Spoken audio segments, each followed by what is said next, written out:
Hi all, ನಾನಿವತ್ತು ಮೆಣಸು ಜೀರಿಗೆ ಯೂಸ್ ಮಾಡಿಕೊಂಡು ಒಂದು ತಿಳಿ ಸಾಂಬಾರು ಮಾಡ್ತಾಯಿದ್ದೀನಿ. ಇವಾಗಿರೋ ವೆದರಿಗೆ ಇದು ಮೆಡಿಸಿನ್ ಅಂತಲೇ ಹೇಳ್ಬೋದು. ಮೊದಲಿಗೆ ಒಂದು ಕುಕ್ಕರಲ್ಲಿ ಬೇಳೆ, ತೊಗರಿಬೇಳೆ ಮತ್ತು ಒಂದು ಟೊಮ್ಯಾಟೊ ಹಾಕ್ಕೊಂಡು ನೀರು ಹಾಕ್ಕೊಂಡು 3 ವಿಸಲ್ಸ್ ಹೊಡೆಸ್ಕೊಳ್ಳಿ. ಈ ಥರ ಇರುತ್ತೆ. ಅದಾದಮೇಲೆ ಒಂದು ಪ್ಯಾನಲ್ಲಿ 1 ಸ್ಪೂನು ಮೆಣಸಿಗೆ 2 ಸ್ಪೂನ್ ಜೀರಿಗೆ ಹಾಕ್ಕೊಂಡು ಲೋ ಸಿಮ್ಮಲ್ಲಿ ಹುರ್ಕೊಂಡು ಕೈಯಲ್ಲಿ ಪುಡಿ ಮಾಡ್ಕೊಬೇಕು.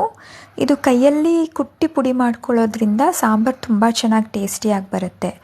ಅದಾದಮೇಲೆ ಒಂದು ಪ್ಯಾನಲ್ಲಿ ತುಪ್ಪ, ಸಾಸಿವೆ, ಹಿಂಗು, ಬೆಳ್ಳುಳ್ಳಿ, ಕರಿಬೇವಿನ ಸೊಪ್ಪು, ಅರಿಶಿನ ಹಾಕ್ಕೊಂಡು ನಾವು ಬೇಳೆ ಮತ್ತು ಟೊಮ್ಯಾಟೊನ ಬೇಯಿಸ್ಕೊಂಡಿರ್ತೀವಲ್ಲ, ಆ ಮಿಕ್ಸ್ಚರ್ನ ಇದಕ್ಕೆ ಹಾಕ್ಕೊಳ್ಳಿ. ಬೇಕಾಗುವಷ್ಟು ನೀರು. ಅದಾದಮೇಲೆ ಕುಟ್ಟಿ ಪುಡಿ ಮಾಡಿಟ್ಕೊಂಡಿರೋ ಜೀರಿಗೆ, ಮೆಣಸಿನ ಪುಡಿ, ಸಾಲ್ಟು, ಕೊತ್ತಂಬರಿ ಸೊಪ್ಪು ಹಾಕ್ಕೊಂಡು ಮಿಕ್ಸ್ ಮಾಡಿಕೊಂಡು ಒಂದು ಸಲ ಕುದಿಸ್ಕೊಳ್ಳಿ. ಸಾಂಬಾರು ತುಂಬ ಟೇಸ್ಟಿಯಾಗಿದೆ. ಡೈಜೆಷನ್ ಪ್ರಾಬ್ಲಮ್ ಇರೋರಿಗಂತೂ ಇದು ತುಂಬ ಒಳ್ಳೆಯದು.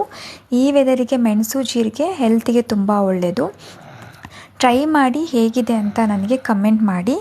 ಹಾಗೆ ನಿಮಗೇನಾದರೂ ಈ ರೆಸಿಪಿ ಇಷ್ಟ ಆದರೆ ದಯವಿಟ್ಟು ಫಾಲೋ ಮಾಡಿ. Thank you.